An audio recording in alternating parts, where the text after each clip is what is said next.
স্বাগত সবাইকে। দুটো অঙ্ক আছে বোর্ডে, কয়েক সেকেন্ডে কিভাবে সলভ করা যায় আজকে সেই টেকনিকটা শিখবো। কি আছে অঙ্কটার মধ্যে চলো একবার দেখে নি। কোন বর্গক্ষেত্রের এক বাহুর দৈর্ঘ্য 10% হ্রাস করলে তার ক্ষেত্রফল শতকরা কত হ্রাস পাবে।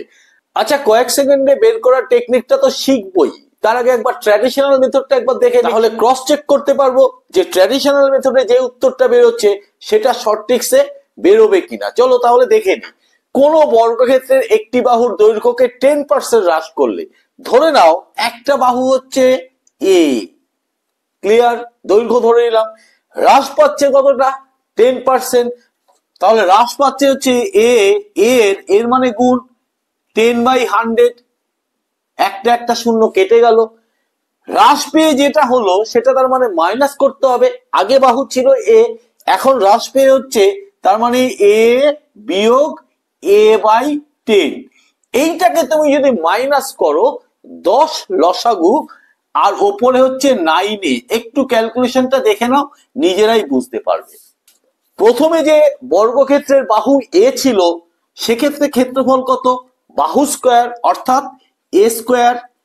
দ্বিতীয় ক্ষেত্রে কমে গিয়ে যে বাহুটা হলো তার ক্ষেত্রফল কত, 81 এ স্কয়ার বাই 100, 10 স্কয়ার মানে 100। এই দুটোকে যদি বিয়োগ করি তাহলে আমার কতটা হ্রাস পেয়েছে সেটা পাবো, A square minus 81 A square by 100। এটাকে তুমি যদি ক্যালকুলেশন করো 100 লসাগু, ওপরে হবে 100 স্কয়ার মাইনাস 81 স্কয়ার অর্থাৎ 19 স্কয়ার। তাহলে প্রথমে ছিল এ স্কয়ার, সেখান থেকে কমে গেল কতটা, কমে গেল হচ্ছে 19 স্কয়ার বাই 100।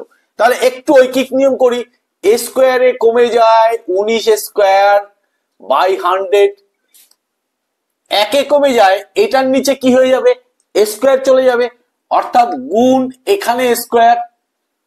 ক্লিয়ার ব্যাপারটা। 100-এ আমার কেন 100-এ বের করছি, শতকরা কত হ্রাস পাবে, তাই তো। তার মানে 100-তে মানে উপরে 100, স্কয়ার স্কয়ার কেটে গেল, 100 কেটে গেল, থাকলো কি 19, গোল করে রাখছি। এইবার আসি শর্ট টেকনিকে। প্রথমে এই 10%-এর দিকে খেয়াল করো, খেয়াল করে 10 যোগ আর একবার 10 করবে, ক্লিয়ার করে এইটা গুণ করবে, এককে 1 সেটা বিয়োগ হবে, কত হচ্ছে তাহলে 10 যোগ 10 বিয়োগ 1 মানে হচ্ছে 19। তাহলে আসলো এই আনসারটা, এইখানটায় চলে আসলো, দিব্যি চলে এসেছে। তার মানে ট্র্যাডিশনাল মেথডে আমরা যেটা সময় নষ্ট করে করি সেটা শর্ট ট্রিক্সের মাধ্যমে করা যায়।